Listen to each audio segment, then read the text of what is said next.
And next up, please put your hands together for a man you've already seen before, because he won last time, and he's the smiliest, nicest man with the most fantastic aura. Please put your hands together for Jonathan Simon!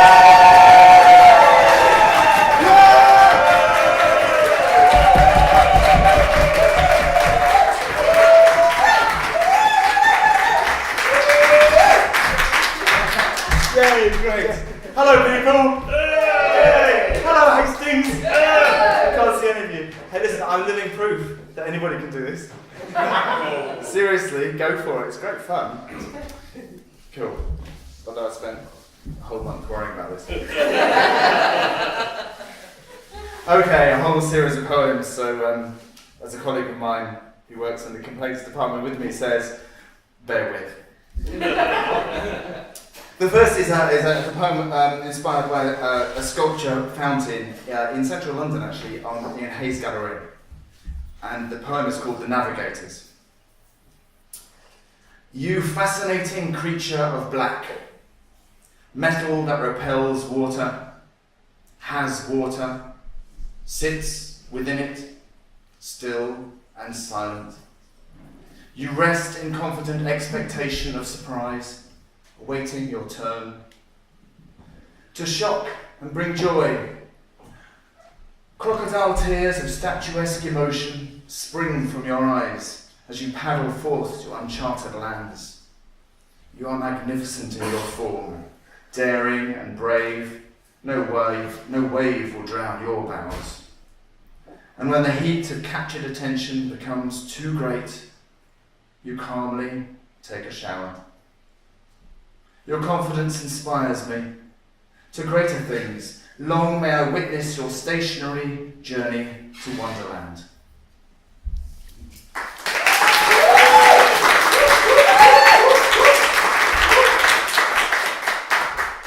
The area became a bit gentrified, so I wrote this. Oh, to be boisterous, rude and outrageous, to pull down my pants and yell, I'm contagious. To jump up and down with froth on my chin and touch people's privates with a sadistic grin. To squeeze people's nipples and feel up their cocks whilst making strange gestures to you in a box. To shake up your world and make it less happy, to get you lot thinking that life's not so crappy.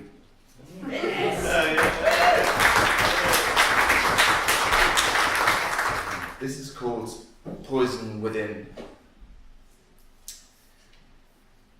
I knew I had poison within me, but I pretended it just wasn't true.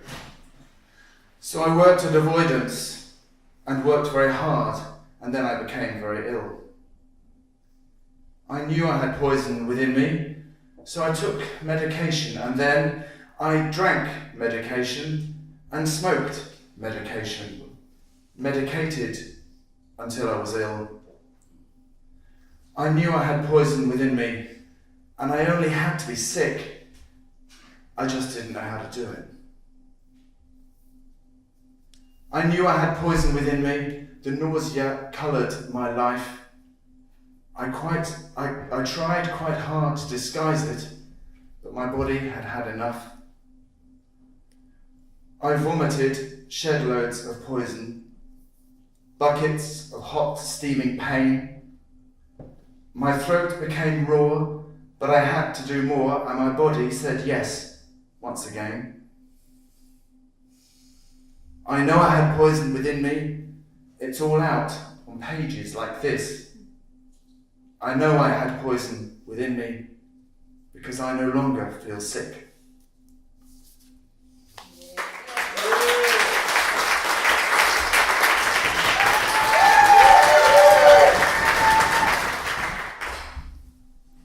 This one's called A Living Curse, just to give you an idea.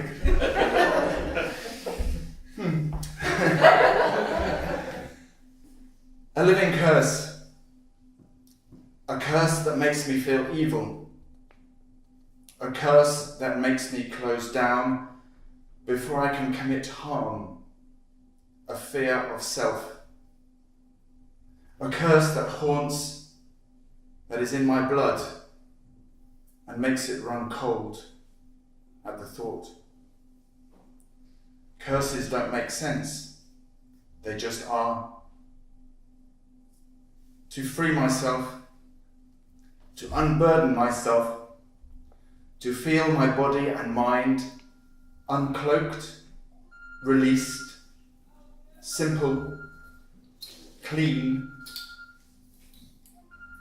to feel the sun, to feel the skin, to feel the urgency of sex, and not be afraid, to feel.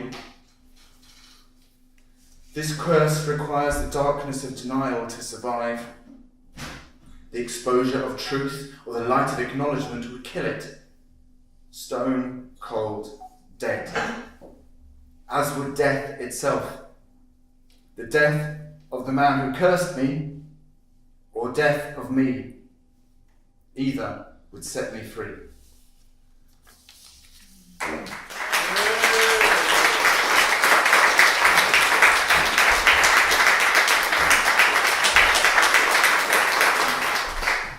They do get a bit more neutral, but I just have one more to show you.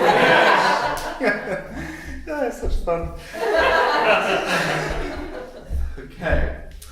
This one's called My Body. I do love my body, as I'm in my body. But this was not always the case. Because my body used to not be amused when passion was supposed to take place. Things used to stop. The moment we drop our clothes on the bedroom floor. My body would freeze, a memory released from the darkest depths of my core. I resented the fact my libido lacked a channel for unbridled jiggy. My partners would leave because they'd believe I didn't prefer them to a ciggy. And so I would fight myself in the night, digging deep into my distant past, until the right time, when my body said, fine, I trust you'll hear me at last. So the nausea began. This wasn't the plan. As my body prepared all its secrets, and I'd roll with the pain whilst feeling insane as I rummaged around in my giblets. My body would choose, not a moment to lose, as it vomited up all its knowledge, and I would be numb as I cried one by one, each gutload of nuxious porridge. And so we would try, my body and I, to rid ourselves of all our demons, and as time progressed, the less I would stress, as the well-being of nice feeling deepened. And so I am here, one hell of a queer, having gone to the edge of my reason. All abuses have gone, and I'm in the sun, because I feel this is my season. I know there will be a shiver in me that will always make me uncertain. But now that I feel what I know to be real, I can say that I'm no longer hurting.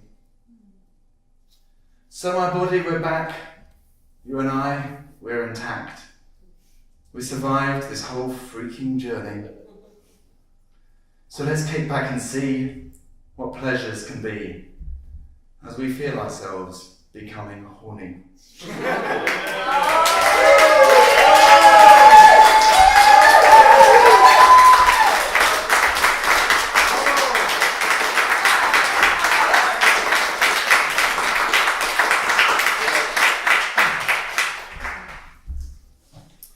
Okay, this one was inspired a bit by the fountain sculpture thing that I talked about.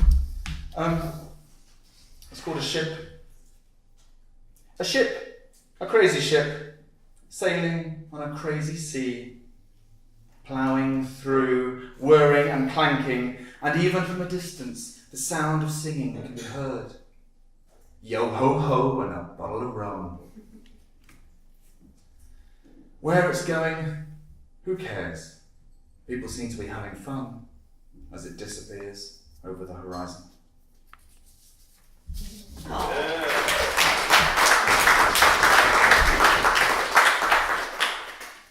This one I wrote 2 nights ago because I was really pissed off at work. And I had a bottle of wine in the middle of the night. I wrote a poem. Yeah. It's called Stand Tall. Okay. The utter incompetence of those who should know better, bringing everyone down to their level. The lowest common denominator of powerful inadequacy, unaccounted for inability, and the unrecognised emotional jaundice of what is done or not in my name. Each domino of dishonesty threatening to topple its neighbour as the impact of disowned failure flattens us. Many will collapse under the weight of low expectations, and some will choose to lie low, keeping safe, until the wave of falling standards has passed. But others will hold firm and resist, and support their neighbours as they lean to the right of them or lean to the left and falter. And when all is done and the chain rattling noise of collapse is over, and when history begins to decide who of the fallen to praise for their sacrifice to the greater good, at this point, through the settling dust, there will be a few, a very unnoticed few, who did not sway, who did not follow the prevailing movement, but who just stood because they could, supporting their neighbours as others fell around them.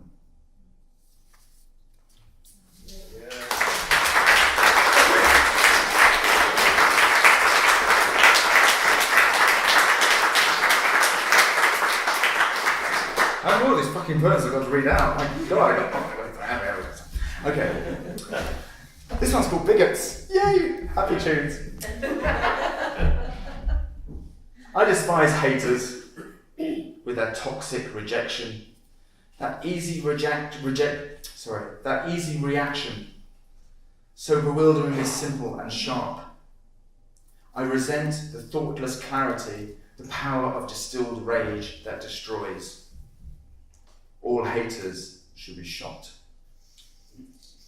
Bigots collect groups of others to condemn for not being them. The fear of the different that threatens so much. The rupture of them and us.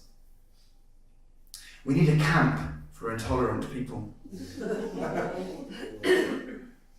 Extremists use construct to justify murder. The murder of souls that are giving.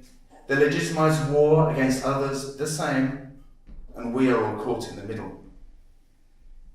I fundamentally want to bomb them. Don't prejudge me, you twat. I knew you'd do that. I could tell that you hate all that's good, because you bang on about as you scream and you shout how much you've been misunderstood. Just look at you cram all your kids in a pram as you consume fast food by the ton. It offends me to see this sick travesty. Tell me, why has that war not begun? So now I relate to your average dictator, for love of a nice little notion, and in my own eyes I am what I despise as I struggle with righteous emotions. So, when I consider the pain of not being the same as people around me in shops, I forgive myself still for wanting to kill all people in ill-fitting tops.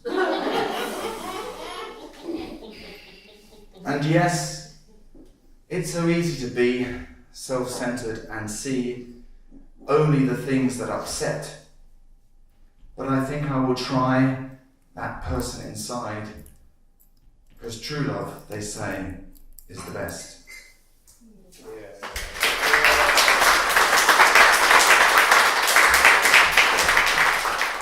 Almost there, folks. Just one more on that same theme, the theme of being liberal. Believing in freedom and not allowing myself to tell you to shut the fuck up because you are wrong, like I do, pisses me off. Believing in good and valuing all life, even the life of someone who wishes to destroy it, like I do, pisses me off. Believing in people and wanting to hear the voices of those who abuse and torture and maim to learn what to change, like I do, pisses me off. Believing in love, all love, like I do, pisses me off.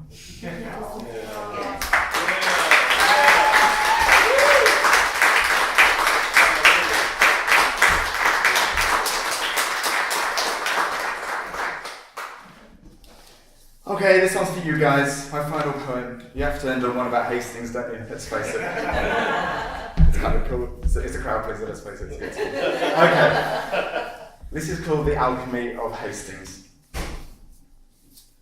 It takes a certain kind of rock that melts over time into a sandy heap, or rips itself free from its own face to crash onto a beach. And a special type of water, so big, so calm, so blue, until the wind forces it into a roaring froth.